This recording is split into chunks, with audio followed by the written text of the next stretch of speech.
Assalamualaikum warahmatullahi wabarakatuh. Di sini kami dari kelompok 3 akan menyampaikan pemaparan materi kami yang berjudul Penyatuan Manusia. Dengan anggota kelompok Fatul Muin dengan NIM 201315522, Nurul Ma'rifah dengan NIM 201315512 dan Reno Saputra dengan NIM 201315526 dengan mata kuliah Sejarah Global dan dosen pengampu Bapak Muhammad Iqbal SSM Hum. Pembahasan kita yang pertama ada pada bab 9, anak panah sejarah. Setelah revolusi agrikultur, masyarakat manusia tumbuh semakin besar dan semakin kompleks. Sementara konstruk-konstruk yang diimajinasikan yang memelihara tatanan sosial juga menjadi lebih rumit. Mitos-mitos dan fiksi-fiksi membiasakan masyarakat hampir sejak momen kelahiran untuk berpikir dalam cara-cara tertentu dan menjalankan aturan-aturan tertentu. Dengan demikian, mitos-mitos dan fiksi-fiksi itu menciptakan naluri-naluri artifisial yang memungkinkan jutaan orang asing bekerja sama secara efektif. Jaringan naluri artifisial ini disebut dengan budaya.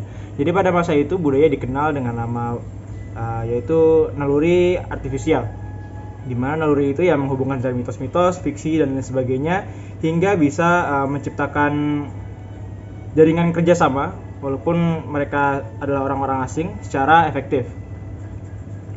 Dalam paruh pertama abad ke-20, para ahli mengajarkan bahwa setiap budaya bersifat lengkap dan harmonis, memiliki esensi tidak berubah yang mendefinisikannya untuk selamanya.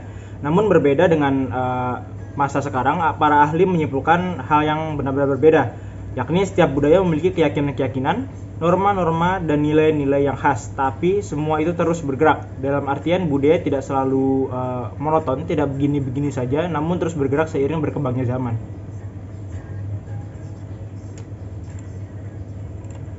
Lanjut untuk satelit mata-mata.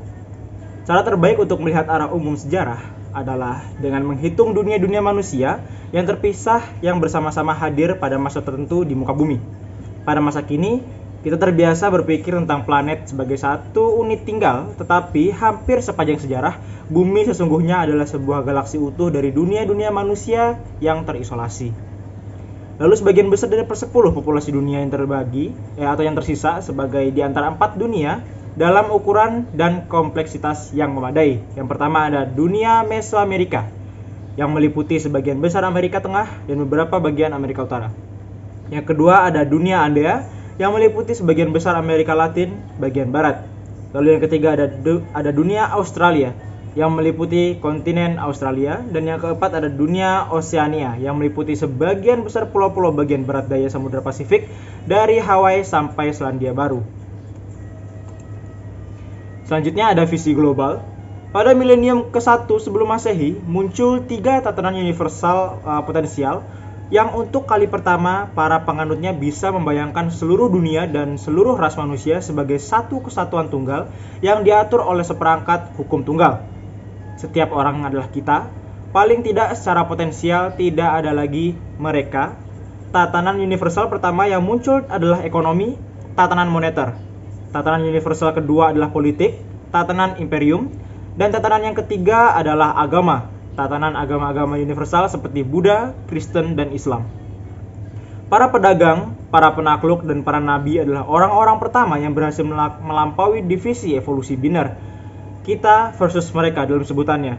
Dan untuk memandang potensi penyatuan manusia bagi para pedagang, seluruh dunia adalah satu pasar tunggal dan seluruh manusia adalah pelanggan potensial. Mereka berusaha menciptakan tatanan ekonomi yang akan berlaku untuk semua, dimanapun dan kapanpun. Bagi para penakluk, seluruh dunia adalah satu imperium tunggal dan seluruh manusia adalah penduduk potensial. Dan bagi para nabi, seluruh dunia memegang satu kebenaran tunggal bagi seluruh manusia dan seluruh manusia adalah para penganut potensial. Mereka juga berusaha menciptakan sebuah tatanan yang akan berlaku untuk siapapun dan dimanapun. Untuk selanjutnya bab 10 akan dijelaskan oleh teman saya Fatul Muin. Bab 10. Aroma uang. Uang diciptakan berkali-kali di banyak tempat. Pengembangannya tak membutuhkan terobosan. Teknologi ini benar-benar revolusi mental. Yang dibutuhkan adalah penciptaan suatu realitas intersubjektif baru yang muncul semata-mata dalam imajinasi bersama orang-orang. Uang bukanlah fisik koin atau uang kertas. Uang adalah segala yang orang bersedia menggunakannya untuk merepresentasi secara sistematis nilai benda lain untuk tujuan pertukaran barang dan jasa. Uang memungkinkan orang membandingkan dan cepat dan mudah nilai komoditas-komoditas yang berbeda seperti apel, sepatu, dan perceraian untuk menukar dan mudah satu benda dan benda lainnya, dan untuk menyimpan kekayaan dan nyaman. Ada banyak jenis uang, yang paling terkenal adalah koin.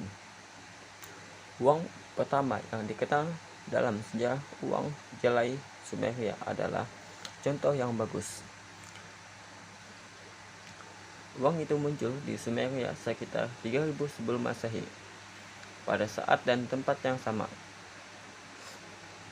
Dan dalam keadaan yang sama, ketika tulisan muncul, uang jelai hanyalah jelai jumlah tertentu biji-bijian. Jelai yang digunakan sebagai ukuran universal untuk menilai dan menukar barang lain dan jasa.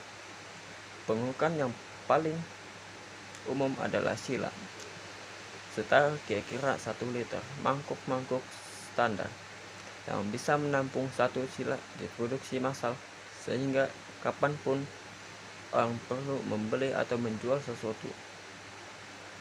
Mudah untuk mengukur jumlah jelai yang diperlukan. Gaji juga diatur dan dibayar dalam ukuran sila jelai. Seorang buruh laki-laki mendapatkan 60 sila sebulan. Seorang buruh perempuan menerima 30 sila. Seorang mandor bisa menerima 1.200 sampai 5.000 sila. Visi-visi imperium. Imperium adalah sebuah tatanan politik dengan 2 karakteristik penting. Yang pertama, memiliki kualifikasi untuk sebutan yang Anda pakai untuk berkuasa atas sejumlah signifikan masyarakat yang berbeda-beda, masing-masing memiliki identitas kultural yang berbeda dan satu wilayah yang terpisah. Berapa banyak masyarakat tepatnya? 2 atau 3 tidak cukup, 20 atau 30 sudah banyak. Ambang batas imperium kira-kira di antara itu. Yang kedua, imperium dicirikan oleh batasan-batasan fleksibel dan gairah yang secara potensial tidak terbatas. Mereka bisa mencaplok dan menelan lebih banyak bangsa dan teritori tanpa mengubah struktur dasar atau identitasnya. Negara Inggris kini memiliki perbatasan-perbatasan yang cukup jelas yang tak bisa dilampaui tanpa mengubah struktur dan identitas fundamental negara. Seabad lalu, hampir setiap tempat di muka bumi bisa menjadi bagian dari Imperium Inggris. Timur Tengah mengalami situasi seperti itu adalah abad ke-8 Masehi, hampir 3000 tahun. Dari kebangkitan Imperium Neo-Assyria pada abad ke-8 sampai runtuhnya Imperium Inggris dan Prancis pada pertengahan abad ke-20 Masehi. Timur Tengah lepas dari kekuasaan satu imperium ke imperium lain seperti sebuah tongkat dalam lomba lari estafet, dan pada masa ketika Inggris dan Prancis akhirnya melepaskan tongkat itu, bangsa Aramea, Amonit, Peoresia, Filistin, Moabit, Edomit, dan bangsa-bangsa lain yang ditaklukkan Assyria telah lama hilang. Pada masa kita, imperialis menapati urutan kedua di bawah fasis dalam leksikon kata-kata umpatan politik. Kritik kontemporer terhadap imperium umumnya memiliki 2 bentuk. Yang pertama, Imperium tidak bisa bekerja dalam jangka panjang, tidak mungkin menguasai secara efektif bangsa-bangsa yang ditaklukkan dalam jumlah besar. Yang kedua, sekalipun itu bisa dilakukan, tidak seharusnya itu. Itulah pemaparan dari kelompok kami. Salah hilap mohon maaf. Wabillahi taufiq wal hidayah. Assalamualaikum warahmatullahi wabarakatuh.